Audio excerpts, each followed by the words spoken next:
दिल्ली के रामलीला मैदान में इतिहास रचते हुए रेखा गुप्ता ने मुख्यमंत्री की शपथ ली। लेकिन इसी बीच गृह मंत्री अमित शाह होटल के बंद कमरे में पहुंच गए, जहां एक महा बैठक की बड़ी अपडेट, बड़ी खबर आ रही है। हमारे साथ हमारे सहयोगी नीतीश पाठक है, ज्यादा जानकारी के साथ, जहां बताएंगे कि केंद्रीय गृह मंत्री अमित शाह अचानक होटल क्यों पहुंच गए, आखिर किनसे मुलाकात हो रही है, आखिर क्या बात हो रही है, आखिर वो कौन सा राज है जो छिपा हुआ है। नीतीश, इस पे क्या जानकारी आपके पास? रंजना, मैं आपको बता दूं कि आखिरकार दिल्ली को नई मुख्यमंत्री मिल गई हैं। रेखा गुप्ता ने आज रामलीला मैदान में पद और गोपनीयता की शपथ ले ली है। रेखा गुप्ता शालीमार बाग से पहली बार विधायक बनी। उसके बाद से अचानक से उनका कलनाब विधायक दल की बैठक में लिया गया और रेखा गुप्ता को मुख्यमंत्री बनाया गया। रंजना, इस वीडियो में हम चर्चा करेंगे कि आखिर रेखा गुप्ता को ही बीजेपी ने मुख्यमंत्री क्यों बनाया, और साथ ही साथ यह भी चर्चा करेंगे कि एक तरफ शपथ ग्रहण समारोह जैसे ही खत्म हुआ, वैसे ही अमित शाह अचानक होटल क्यों पहुंच गए, आखिर होटल में किसके साथ मीटिंग करने गए हैं। आपको बता दें रंजना कि रेखा गुप्ता के साथ साथ दिल्ली के 6 विधायकों ने भी मंत्री पद की गोपनीयता की शपथ ली है। आपको बता दें कि उसमें परवेश साहिब सिंह वर्मा है, जिनका मुख्यमंत्री की रेस में नाम आ रहा था। नाम काफी फ्रंट रनर थे परवेश साहिब सिंह वर्मा, लेकिन परवेश साहिब सिंह वर्मा ने मंत्री की शपथ ली है। उसके बाद से आशीष सूद ने भी मंत्री पद की शपथ ली, मनजिंदर सिंह सिरसा ने मंत्री पद की शपथ ली। उसके बाद से रविंद्र इंद्राज ने मंत्री पद की शपथ ली, कपिल मिश्रा ने मंत्री पद की शपथ ली। उसके बाद से विधायक पंकज कुमार सिंह ने भी मंत्री पद की शपथ ली। आज रंजना, रामलीला मैदान आपने देखा कि खचाखच भरा हुआ था, भगवा से एक तरीके से पटा हुआ रामलीला मैदान था, क्योंकि कई दिनों से लोग पूछ रहे थे कि 10 दिन बीत गए हैं, दिल्ली में मुख्यमंत्री कौन बनेगा, दिल्ली को कौन संभालेगा, किसका ताजपोशी होगा। आखिरकार सब कुछ क्लियर हो गया और रेखा गुप्ता दिल्ली के मुख्यमंत्री बन गई और शपथ भी उन्होंने लिया। प्रधानमंत्री मोदी मौजूद थे, गृहमंत्री अमित शाह मौजूद थे, जेपी नड्डा मौजूद थे और एनडीए घटक दल के तमाम नेता मौजूद थे। हालांकि योगी आदित्यनाथ और नीतीश कुमार नहीं आए थे, क्योंकि उत्तर प्रदेश में इस वक्त विधानसभा में बजट सत्र चल रहा है। वहां पर आज बजट पेश हुआ था, तो योगी आदित्यनाथ वहां पर मौजूद थे और नीतीश कुमार ने बताया कि वहां बिहार में प्रगति यात्रा है, उसमें हम शामिल हैं। हालांकि सम्राट चौधरी थे वहां। हाँ, हालांकि जेडीयू की तरफ से ललन सिंह और संजय झा की मौजूदगी थी और तमाम तरीके का, आपने पवन कल्याण को देखा, चंद्रबाबू नायडू को देखा, तो एक तरीके से अनुप्रिया पटेल भी वहां मौजूद थी, तो एक तरीके से शक्ति प्रदर्शन भी हुआ और एनडीए की एकजुटता को विपक्ष को दिखाया भी गया है कि हम अभी भी एकजुट हैं। और जिस तरीके से आज रेखा गुप्ता ने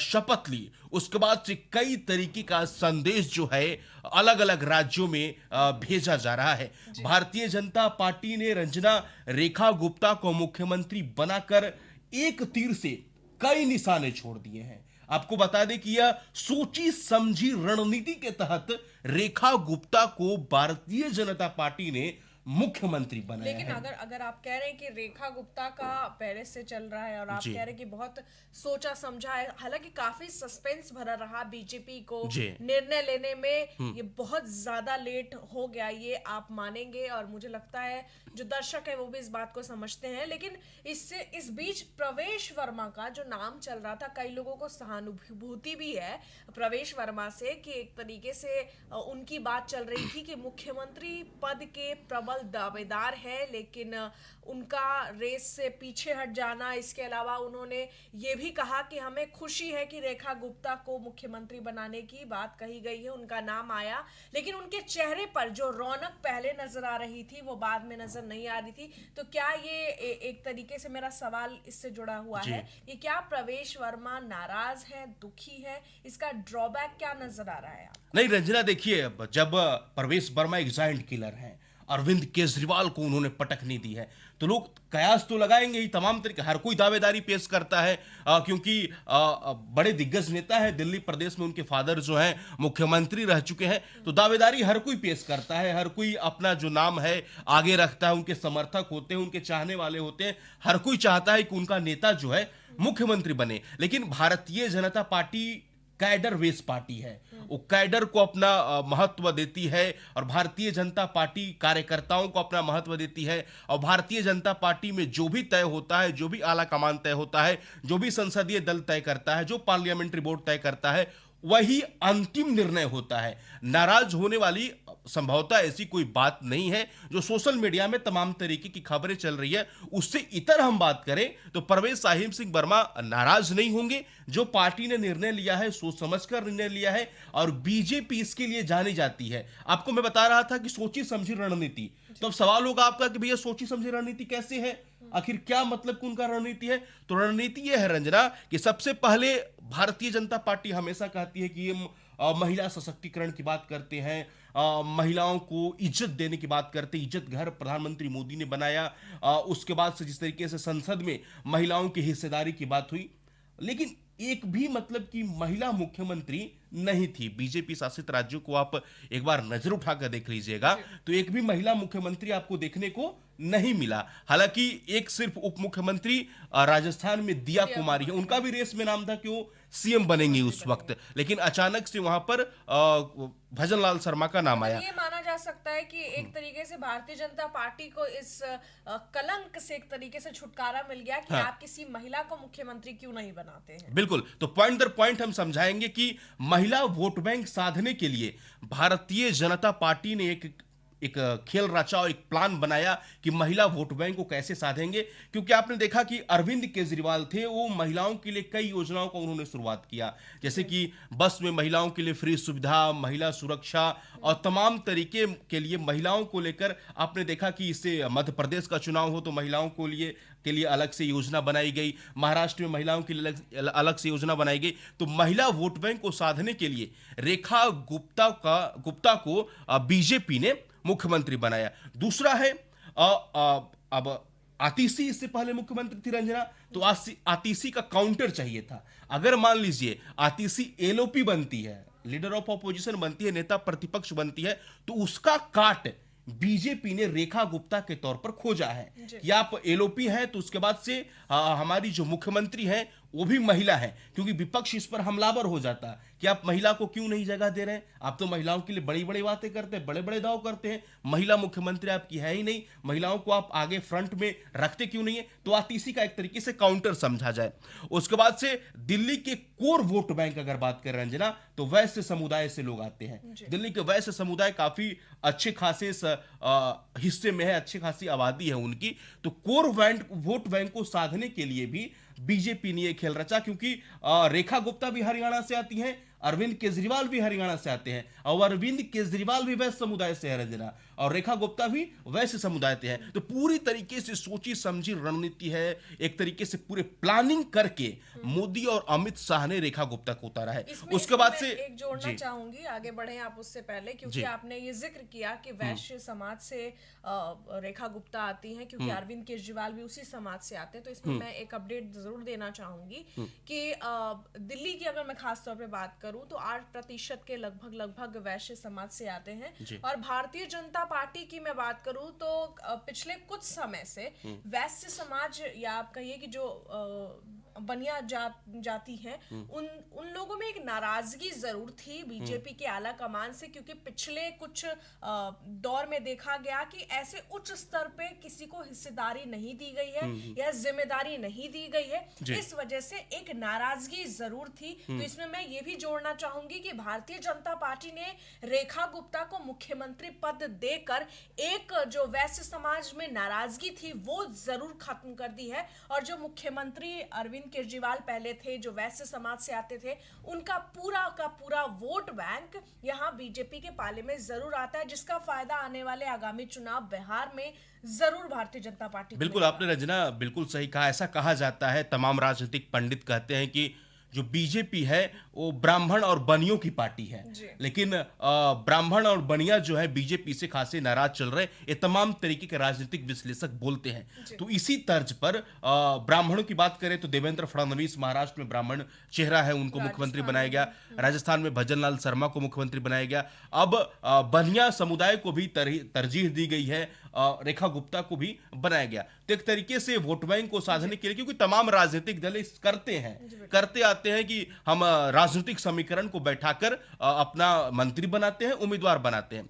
उसके बाद रंजना एक और मैसेज दी है बीजेपी ने, अपने कैडर को भी सम्मान, एक मैसेज दिया गया है कि साधारण कार्यकर्ता भी मुख्यमंत्री बन सकता है। हाँ, जो दरी बिछाता है, जो एबीवीपी, जो छात्र राजनीति से जुड़ा हुआ व्यक्ति भी एक मुख्यमंत्री बन सकता है, एक प्रधानमंत्री बन सकता है। मतलब कि भाई भतीजावाद वाली राजनीति पर पीएम मोदी ने रेखा गुप्ता को उतारकर कड़ा प्रहार किया है। मतलब जिस तरीके से आपने खेल देखा होगा कि बीजेपी हमेशा घेरती है कि परिवारवाद की पार्टी है, भाई भतीजावाद की कांग्रेस पार्टी है, समाजवादी पार्टी, आरजेडी, तमाम तरीके के आरोप प्रत्यारोप लगते हैं, तो उसका काट भी रेखा गुप्ता के तौर पर खोजा गया है। तो मतलब कि पूरी तरीके से संदेश दिया गया है विपक्षियों को भी रेखा गुप्ता को मुख्यमंत्री बनाकर। अब बिल्कुल आपने कार्यकर्ताओं की बात की, तो इसमें ये भी जिक्र किया जाता है, क्योंकि आप कह रहे हैं उसको अहमियत दी गई और बहुत बड़ी बात है। जो भारतीय अभी कुछ समय पहले तक की मैं बात करूंगी, पिछले 2 साल की, तो भारतीय जनता पार्टी और खासतौर पर प्रधानमंत्री नरेंद्र मोदी ने ये देश में एक संदेश देने की कोशिश की है कि आप बीजेपी से जुड़िए। हाँ। जो युवा हैं उन पे उन्होंने फोकस किया है। तो ये कहीं ना कहीं एक बड़ी उम्मीद, लोग अब और आएंगे, ये एक तरीके का संदेश आपने बिल्कुल सही कहा कि कार्यकर्ताओं में जाएगा। और रेखा गुप्ता की मैं बात करूं तो रेखा गुप्ता वाकई 30 से 33 साल का उनका सफर है, अगर मैं गलत नहीं हूं तो।